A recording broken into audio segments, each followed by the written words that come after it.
તમે મને લખાણ આપી દો, હું પોલીસ કેસ કરી દઈશ મારા લીધે. શું એટલે ધમકી વાલે બીક લાગે? તમે જોરથી બોલો તો બીક. હું ધંધા એટલે શું? ધંધા બતાવ. શું ધંધા કર્યા? અમે ધંધા એટલે બે તમારા ધંધા જો પછી મને ધંધા કે મારા ને કહો ફોન હું પોલીસ કેસ કરું. વાત કરું, બોલાવું છું. કોને કહે એમાં લખાયા શાસ્ત્રમાં બોલી મોટા એટલે રિક્ષા કરી હું નામ જાય એટલે બરાબર. ગાળો બાળો મને નહીં બોલવાની. તમારો વખત મરો એટલે ગાળો બોલી મને એ ના કરો.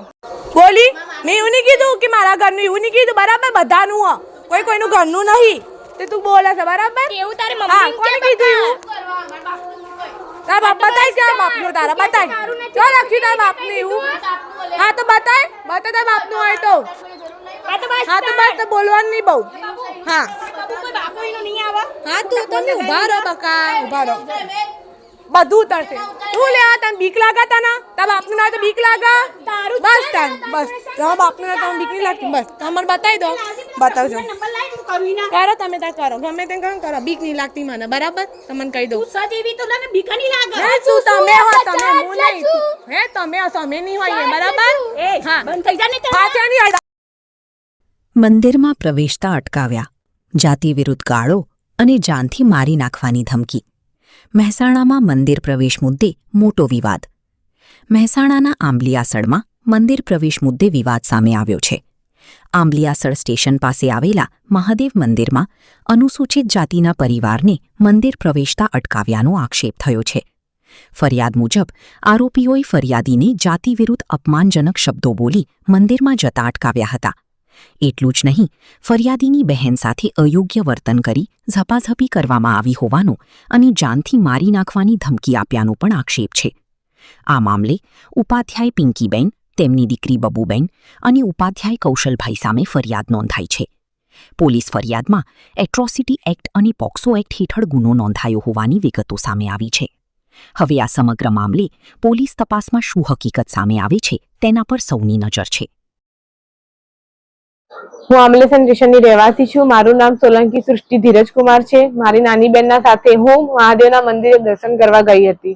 અમે દર્શન કરવા જેવા મંદિરમાં ગયા તેવા તેમની પત્ની પિંકીબેન, પૂજારીના પત્ની પિંકીબેન, એમને અમને એમ કીધું કે તમે મંદિરમાં ના જાઓ. મેં એમ કીધું કેમ ના જઈ શકું? તો એમને મને એમ કીધું કે તમે જાતે એસસી કેટેગરીના છો, તમે ભંગી છો, તો તમારે મંદિરમાં ના જવાય. તો મેં એમને એમ કીધું કેમ ના જઈ શકે? તમે મને એનું પ્રૂફ કરો અને આપો.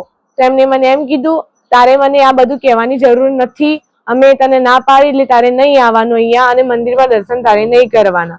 તો મેં એમને થોડું કીધું, મેં કીધું કેમ ના જઈ શકું? તો એ મને ગાળો બોલવા માંડ્યા. મને એમ કીધું કે તું જતી રહે તો તને મારીશ ને એમ તેમ મને ધમકી આપવા માંડ્યા. તો મેં એમનો વિડીયો બનાવવા લાગી. તો વિડીયો બનાવતી હતી તો તેમની નાની છોકરીને ખબર પડી. એ મને એમ કહેવા લાગે પહેલા કે આ બધી અમારી પર્સનલ પ્રોપર્ટી છે, અમારું આ બધું મંદિર અમારું છે, તો તને ના બી આવવા દઈએ. તો તું કહેવા વાળી કોણ છે અમને અંદર આવવા માટેની? એમ તો મેં એમને એમ કીધું કે કેમ ના આવી શકું? તો એમને ખબર પડી કે હું વિડીયો બનાવું છું. તો એમના હસબન્ડ કૌશલભાઈને બોલાવીને મારા જોડેથી હાથમાંથી ફોન છીનવી લીધો અને અમારા ઉપર ઝપાઝપી કરવા લાગ્યા. બંને હસબન્ડ વાઈફ મળીને મારા ઉપર તૂટી પડ્યા અને મને મારવા લાગ્યા. મને અહીંયા નખ વગાડશે, મને એકદમથી દબાઈ નાખી, મારો ફોન છીનવીને લઈ ગયા. તો મારી નાની બેન મારા જોડે આવીને મને છોડાવવા લાગી. તો તેનો હસબન્ડ મારી નાની બેનને લઈ જઈને ગળચી દબાવી અને એને પછાડીને દિવાલમાં પછાડી અને એને માથામાં ઈજા થઈ છે. પછી એમના પત્ની ખુદ મારી બેનને મારવા લાગ્યા. એમના ઘરવાળા મને ફરીથી મારા ઉપર ઝપાઝપી કરવા લાગ્યા. પછી અમને ધમકી આપવા લાગ્યા કે જો તમે આગળ જઈને ફરિયાદ કરશો તો અમે તને મારી નાખીશું અને જો તું એસસી કેટેગરીની છે, તું કશું કરી નહીં શકત અને ગામમાં રહેવા નહીં દઈએ અને એમ કહેવા લાગ્યા. અને મારા મા બાપ નથી, મારી મમ્મી અમદાવાદ કમાવા માટે બહાર ગયેલી છે. હું અને મારી નાની બેન મારા દાદા સાથે રહું છું, મારા પિતા નથી. તો મને એમ કહેવા લાગી તમે લોકો કે ખરાબ કામ કૃત્ય કરો છો, એ રીતે મને ધમકાવા લાગી અને મને દલીલ કરવા લાગી. પછી મેં એમ કીધું તમે મને આ રીતે ના કહી શકો. પછી એના ખુદ એના ઘરવાળો પછી આવીને મને લાપોટ ઝપટ કરવા લાગ્યો અને મને બરાબર શરીરે બે રીતે ટચ કરવા લાગ્યો. મારી નાની બેનને બી આખી દબોચી નાખી એના ઉપર ચડી બેઠો અને ગરચી દબાવવા લાગ્યો. પછી એને ફોન છીનવી હું મારો બચાવ કરવા માટે બહાર ગઈ અને હું કોકની મદદ લેવા ગઈ. તો એ લોકોએ બહાર અંદર જતા રહ્યા અને મેં પોલીસમાં ફોન કર્યો. પછી એ લોકો આવ્યા, પછી મને ગાડીમાં બેસાડીને લઈ ગયા. તો એ બેન પછી મને સમજાવવા લાગ્યા કે બેન તું આવું ના કરીશ. પેલા મને ધમકી આલીને પછી એમ કે છે કે તું આવું ના કરીશ, તું કશું નહીં કરી શકે, કે તું પાછી વળી જા અહીંયાથી. અહીંયા જુઓ, એનું